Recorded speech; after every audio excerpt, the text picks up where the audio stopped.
The movie starts with Justin and Aaron receiving a package containing a videotape from Camp Arcadia, a group they joined when they were kids. 10 years ago, Justin got them out of there when he discovered it was a dangerous and manic UFO cult planning to commit acts of violence on themselves. The videotape proves that the cult is still alive. Since Aaron was younger, his memories of the place are very different, and he has trouble adjusting to their new impoverished lives. Aaron is convinced that their lives back at the camp were better, with food, shelter, and a family. Justin is concerned about his sibling at therapy. He feels bad for robbing his brother of the only childhood he's ever known. Justin feels that being free in the actual world is much better than being a cultist. He's also willing to do what it takes to recover from their past trauma. Later, Aaron becomes upset with Justin's dominating demeanor during his own therapy session. He is unable to go on regular dates or have a social life. Justin is always there, and he intimidates the girls away. However, Aaron refuses to share any of his resentment with Justin because he doesn't want to hurt his feelings, and he loves and appreciates his brother for taking care of him for all those years. After Aaron insists on some closure, Justin ultimately relents and agrees to return to the camp for just one day. While they're driving, Justin recalls everything they did that identifies the group as a cult, which Aaron doesn't recall. Aaron wonders why Justin consented to return if he had such negative feelings toward the cult. The boys come to a halt at the area where their mother passed away. Aaron catches sight of their painting, used as a memorial for their mom. Justin glances down the road and notices how similar the two pathways are. Then the pathways suddenly alter. They continue their quest and come upon an enraged guy. Finally, they arrive at Camp Arcadia, where Hal greets them warmly. The boys visit old camp pals Tim, Anna, and Shane for lunch with Hal. Lizzie has recently joined the program after leaving a mental health facility. Dave looks across the room with a wide smile. Later, Justin observes that everyone at camp looks the same as when they arrived, which Aaron feels is due to the program's better lifestyle. Justin discovers a post-it note requesting them to stay quiet on their bed. Justin leaves, jogging about camp and getting a feel for the environment. Justin discovers archery being practiced, Hal loading a truck with kegs of home-brewed beer, and the same irate man walking down the route, who ignores him. The camp gathers around the bonfire that evening. Noticing Justin's disconnection from the others, Hal invites him to his cabin to sample his booze brew. Justin explores the cabin and discovers an incomplete equation, which Hal refuses to explain. Hal assures Justin that they have forgiven him for leaving and speaking to the public about their organization. However, he is puzzled as to why they have returned. Justin is perplexed as he recalls the videotape they received from the camp. Hal maintains he was unaware of the footage. At the campfire, Aaron meets Anna and accompanies her to her cabin, where she displays her clothing designs. Anna tells him of Aaron's love of fishing when they used to live here, which gives him an idea. Justin is invited to watch a card trick outside by Shane. Justin lies and claims Shane is mistaken when Shane picks Justin's card from the deck. Another magic trick by Shane involves tossing a baseball into the air so that it doesn't fall back down. Justin is able to catch the ball after Shane places Justin's hand. Later, Hall gathers everyone to begin a tug-of-war game in the usual sense, but with an invisible foe to represent their conflict over passion, development, and greater power. The other end of the rope suddenly rises into the sky as Hal pulls on it. Justin thinks that Dave is the only one on a ladder in the pitch black. When Aaron plays next, everyone applauds, but he nearly immediately fails. He perseveres, nonetheless. On his second attempt, Aaron secures the rope around his body, allowing him to pull using his weight. He moves quickly while growling as he pulls the rope till it breaks. The audience cheers him on.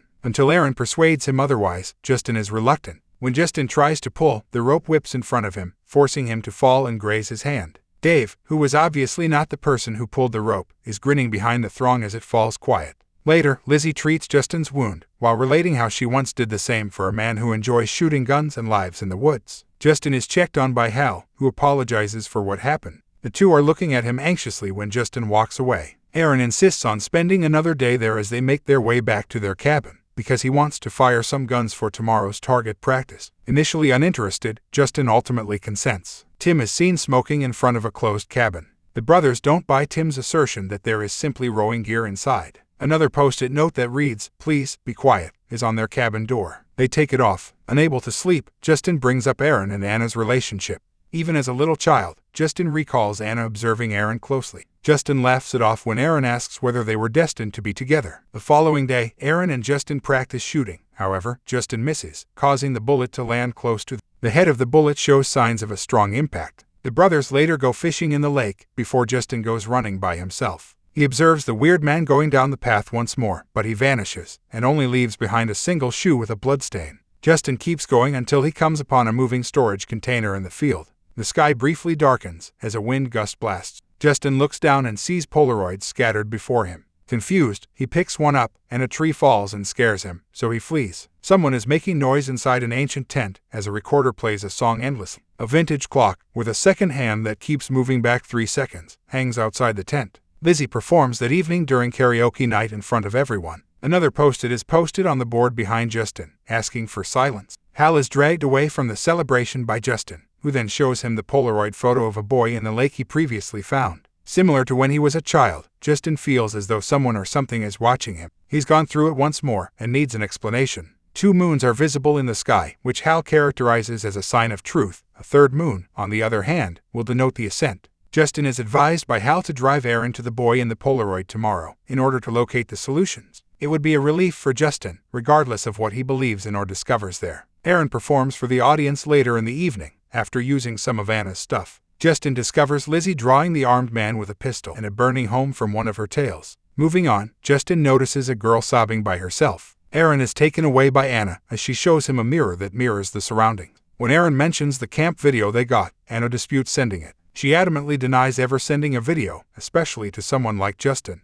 Not wishing to sour the conversation, she shifts the subject. Justin goes over to Jennifer, who is sobbing at the camp because she can't sleep, while everyone is having fun and making noise. She has been asking people to keep quiet by leaving notes, but no one pays attention to her. The spouse of Jennifer vanished not far from the camp. She searched for him for days before Hal located her and brought her here. She's been missing her son for so long that he's not there. Aaron goes fishing with Justin the following day. Aaron wants to stay in camp indefinitely, in spite of the bizarre things they have witnessed. Justin brings up Jennifer, who is suffering in the camp, and reminds him they need to leave for the outside world before things become worse. Justin discovers the boy from the Polaroid, while Aaron is debating. Justin jumps into the lake to look for the bottom, where the answers could be. Aaron is ready to dive when Justin comes up behind him, placing something on the boat before rising. Justin doesn't surface. He says that something is in the water because he is terrified. They open the metal box Justin discovered once they are back on shore. Justin is persuaded to leave right away by the frightening recording within. But Aaron really wants to stay. Justin starts threatening to go without him. Aaron finally gives up and chooses to bid everyone farewell before departing.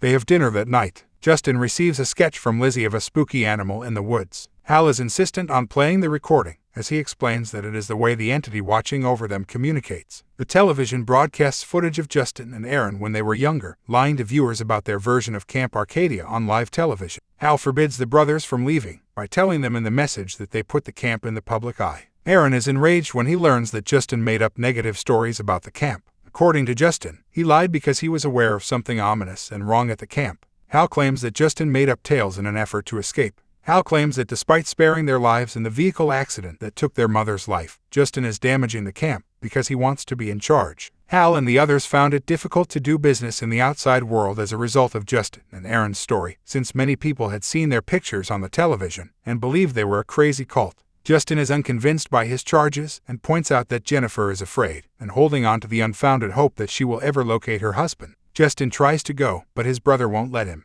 Hal encourages Justin to make things easier for everyone and go. After that, Justin yells at him in rage. Justin abandons his sibling and goes away. He goes to start his car, but it won't. He decides to take a chance and go on foot, but he encounters weird stone obstructions along the path. A snake is on the ground as he turns around, but it vanishes as soon as he moves away. When he sees a man entering an odd cottage, he decides to follow him and get aid. The guy had inside when he opens the door. A second man suddenly screams at him from behind. When Justin falls, he notices that the man matches the man who is identically. Justin is reprimanded by the man, Carl, for being there. In front of the hut, Carl places some seats and makes fun of Justin for going back to the cult. The same man who was hut is speaking to Justin, who is perplexed as to how he got lost and how he is speaking to him now. Carl laughs as he explains that the location is caught in a time loop that constantly replays catastrophic occurrences in order to please the entity that resides there. To reset the time, anyone caught in the cycle must end there.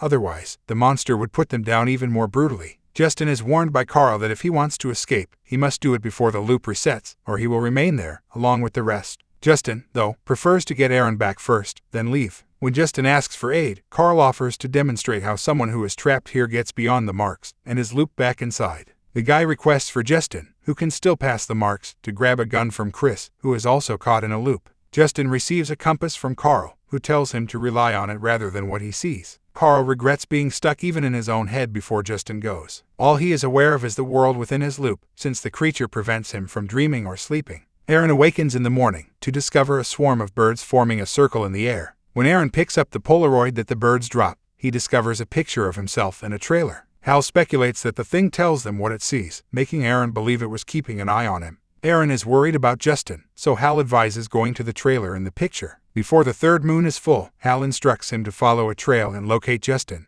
After passing one of the loop marks, Aaron continues on the route and turns to look behind him. They are unable to see each other as Anna moves on the opposite side. Justin meets Chris and Mike at Chris's residence. To assist him to overcome addiction, Mike has Chris tied inside, which makes Justin think of the gun enthusiast Lizzie mentioned. The entity has sent Mike another message on a hard disk. They witness the fatalities of Mike and Chris in another iteration of their attempt to break out of the circle. The entity is warning them. Regardless of what the creature reveals to Justin, Chris encourages him to leave the loop. Aaron notices the ancient tent with the clock on the front on the opposite side. He enters after hearing the music and the screaming and finds a man who continues getting up from his seat, perishes, and then returns to where he started. The guy tells him to go since he is unable to help. When Aaron doesn't react, the guy approaches him before bursting into bloody flames, frightening Aaron. Mike confides in Justin that he still wants to get out of the loop and allows Justin to grab weapons from Chris's basement. He speaks of his wife and child. Then Justin understands that he is married to Jennifer. He considers informing him where she is, but decides against it, because he knows they won't cross paths while in their own loops. Mike sets the home on fire after Justin leaves by dousing it with gasoline. After discovering he left the map Carl made for him at the home, Justin examines his backpack. The home instantly starts over with Chris seated on the porch. As if nothing had occurred, Mike shows up at the residence. Justin uses the compass to go back to Carl's house as the third moon approaches fullness. He discovers a cougar howling in a trailer. Aaron enters the circle that surrounds the trailer all of a sudden. The boys investigate the trailer after discovering a message left behind by the owner. As they walk away, a projection shows the brothers exiting the trailer. The projector flies into the air, passing through the various confined loops in the region. As the sun sets, Aaron and Justin discover more sculptures, while the group gathers for a feast. At dusk, the brothers arrive at Carl's cabin, abandoning the gun and returning to Camp Arcadia with the map. Aaron resolves to stay, despite the fact that he will be trapped in the time loop indefinitely. He's so sick of dealing with life in the outer world that he'd rather end himself for a few seconds on each reset, as long as he's happy with his existence when he's alive. Despite the fact that he will never be able to escape, Aaron prefers to fight poverty, loneliness, and the world. Carl climbs out of his cabin, grabs his gun, and fires into the abyss before turning the gun on himself. Even if he accomplishes this, his loop will be reset. When they return to camp, they see Jennifer riding her bike away and Tim opening the cabin he's been guarding. Inside, they discover a plethora of cassettes and albums, as well as a television set in the center. The television depicts their experiences in camp from the perspective of the entity. It depicts a campfire evening in which a rope is dropped in the middle of the gathering. Aaron, terrified, rushes to the blaze, but it's too late. The location is a shambles, with the group's garments left behind. Justin informs him that they will return once the clocks reset. The boys take a seat and wait. Justin decides to stay, since he does not want to leave his brother behind. Aaron decides to depart, now that Justin has finally respected his decision. The camp abruptly begins to reset. The brothers dash to their car, but it refuses to start. Instead, they push it downward, with Justin instructing Aaron on what to do. Aaron snatches the wheel, fed up with Justin's dominance over their life. Finally coming to an understanding, the brothers pledge to treat one another equally if they survive the night. As the vehicle accelerates downhill, they get in. As it passes through markers before the reset reaches, the car emerges out of nowhere in broad daylight. They've made it and survived. The brothers finally left Camp Arcadia and everyone inside it behind when they fled. They've overcome their issues.